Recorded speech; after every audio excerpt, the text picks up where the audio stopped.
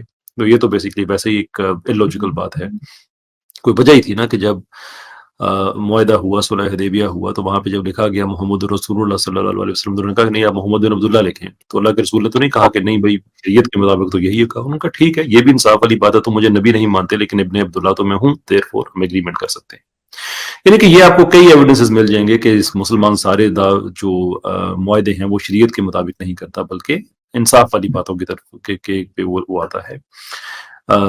دوسری بات جو آپ نے کہی کہ جو آپ نے ایک واقعہ کہ عدالتوں میں انصاف نہیں ہوتا, عدالتوں میں انصاف نہیں ہوتا, جب آپ یہ کہتے ہیں انصاف نہیں ہوتا, تو بنیادی طور پہ آپ یہ کہہ رہے ہیں کہ ایک سینس آف جسٹس ہے جو کہ انڈین قانون میں پایا جاتا ہے, اور جب عدالت میں ہم دیکھتے ہیں کہ وہ نہیں ہو رہا تو ہمیں اس سے تکلیف ہوتی ہے, جو کسی بھی انسان کو ہونی چاہیے.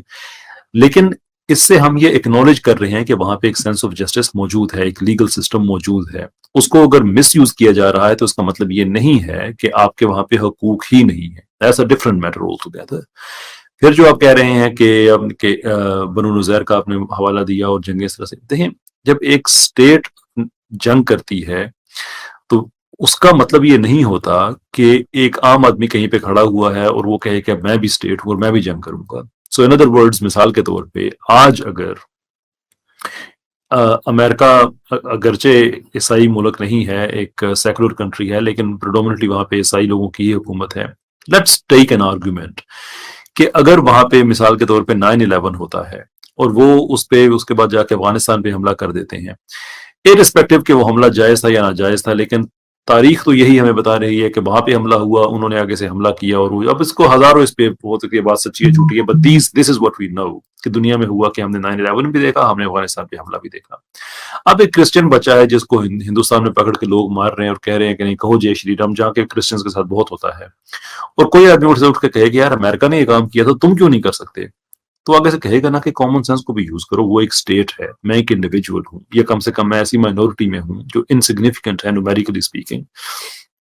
تو آپ ایک نبی پاک صلی اللہ علیہ وسلم نے as a head of state اگر فیصلہ کر رہے ہیں تو اس کا ایکسٹراپولیٹ آپ نہیں کر سکتے اس کو کہ انڈیا میں جو مسلمانوں کے ساتھ ہو رہا ہے اس کی کوئی جسٹیفیکیشن نہیں ہے. یہ بات اپنی جگہ پہ ہے, لیکن آپ جس طرح کا سولوشن چاہ رہے ہیں وہ اس لیے ٹھیک نہیں ہے کہ جب آپ کسی جگہ پہ ایون جہاد بھی ڈکلیئر کریں گے تو وہ ذاتی خواہش کی بیس پہ نہیں کریں گے. آپ جو باتیں کر رہے ہیں, اللہ تعالیٰ محفوظ رکھے مسلمانوں کو, یہ بڑی ڈینجرس باتیں, یہ قریب آپ خروج کی باتیں کر رہے ہیں, اور خروج کی شرائط شریعت نے طے کرنی ہے, میرے غصے نے نہیں کرنی ہے. دین میں پورے کے پورے داخل ہو جاؤ, اچھا نہیں لگتا تو بھی ایسے ہی, اچھا لگتا ہے تو بھی ایسے ہی ہے. حضرت عمر کو بھی اچھا نہیں لگا تھا صلح حدیبیہ کا, شاید یقیناً بات ہوئی ہوگی, میں بیچ میں تھوڑا سا ادھر بھی لگا ہوا تھا ویزے کی طرف بھی, لیکن دین میں اس طرح سے نہیں ہوا کرتا. آپ جو چیز ہمیں اصول دے دیے گئے ہیں ہم نے انہی کے اندر رہنا ہے. اس لیے یہ اس طرح کی جو ایگریشن ہے یہ پاکستان میں بھی کچھ سکولرز میں پائی جاتی ہے, یہاں پہ بھی ایسی فکر پائی جاتی ہے, لیکن اس کا طریقہ کار یہ نہیں ہے کہ آپ اٹھ کے کہیں کہ نہیں. ایک پروسیس کے تحت آپ چینج لے کے آ سکتے ہیں, تھرو ایجوکیشن لے کے آ سکتے ہیں, تھرو کمپینز لے کے آ سکتے ہیں, تھرو پالیٹکس لے کے آ سکتے ہیں, لیکن آپ کی باتیں جو ہیں میرے بھائی, مجھے خوف آتا ہے کہ جو اسرائیل کا ہے نا فلسطین کے ساتھ پرووک کرتا ہے, اور پرووکیشن کے بعد کچھ تھوڑا سا ان کو رسپانس ملتا ہے, اور پھر وہ جا کے عورتوں بچوں کا بے بہیمانہ قتل کرتے ہیں. یہ مسئلے کا حل نہیں ہے. آپ کی باتیں انڈین مسلمان کو اس سرکل کے اندر ڈریگ کر کے لے کے آ جائیں گی, یہ وقت اس کا نہیں ہے. باقی میں مفتی صاحب اور عامر بھائی کی طرف دیتا ہوں کہ زیادہ انہوں نے دیے اس کو بہتر سمجھتے ہیں. بہت زبردست پوائنٹ آپ نے رکھا, ماشاء اللہ زبردست پوائنٹ. انڈیا کی ہسٹری میں مسیح صاحب ایک منٹ, انڈیا کی ہسٹری میں حضرت بھی تصدیق کر دیں گے اس کی, 1984 کے اندر آپریشن بلو سٹار ہوا ہے, وہ اسی بنیاد کے اوپر تھا جو سکھوں کے ساتھ ہوا ہے گولڈن ٹیمپل کے اندر. یہ ایک بڑی بات ہے جس میں لا اینڈ آرڈر سچویشن بن گئی تھی. آپ جو بات کر رہے ہیں وہ بجائے مسئلے کا حل کرنے کے نقصان پیدا کرے گی. رہی بات سیلف ڈیفense کی, آپ نے کہا یہ ہو جائے تو سیلف ڈیفenس آپ کا رائٹ ہے, آپ کو کانسٹیٹیوشنل رائٹ ہے, اس پہ تو بات ہو چکی ہے. باقی منظم طریقے سے کانسٹیٹیوشن کو جو ہے نا وہ رول بیک کرنا اور کہنا کہ جی ہم اس کو نہیں مانتے, مسلمان معاہدہ توڑنا, حضرت بتا دیں گے سامنے بیٹھے ہیں, معاہدہ توڑنا کبیرہ گناہوں میں سے مانا گیا ہے قرآن کے اندر. یا ایھا الذین آمنوا اوفوا بالعقود, اوفوا بالعقود. تو مرسی صاحب یہ چھوٹی بات نہیں ہے مسلمان کا معاہدہ توڑنا, تو اس چیز کو آپ ذہن میں رکھیں. ایک چیز یہ بھی بتائیں مرسی صاحب کہ یہ جو آپ کو احساس ہوا, یعنی یہ کیوں ہوا کہ کانسٹیٹیوشن فنڈامنٹلی غلط ہے, سیکولرزم غلط ہے, یا آپ کو یہ احساس اس لیے ہوا کہ ناانصافیاں بڑھ گئیں؟ مجھے تو یہ فنڈامنٹل رائٹ سے ہی پورا مسئلہ, یہ سیکولرزم ڈیموکریسی جو یہی غلط لگتا ہے نا. ٹھیک ہے, تو مجھے یہ سمجھ میں نہیں آتا کہ وہ نوجوان 2014 سے پہلے کہاں سوئے ہوئے تھے اور کیوں نہیں بول رہے تھے. مجھے ایسا لگتا ہے کہ ناانصافیاں بڑھنے کی وجہ سے اب انہیں سیکولرزم سے بھی مسئلہ ہونے لگا. حالانکہ مجھے بہت زیادہ مسئلہ ہے, میں تو سیکولرزم کو قریب الکفر سمجھتا ہوں, میں اس دن بھی کہا تھا میں نے. لیکن میں سن لیجئے میری بات, میں ان لوگوں کے اوپر سوال کھڑا کرنا چاہتا ہوں اور کھڑا کرتا رہوں گا کہ جو 2014 کے بعد ناانصافیاں بڑھنے کی وجہ سے اب کانسٹیٹیوشن کو نشانہ بنا رہے ہیں. بھائی کانسٹیٹیوشن تو 75 سال سے, اب اتنے دن کہاں تھے؟ جی حضرت, اب میں اس کا جواب دوں. جی.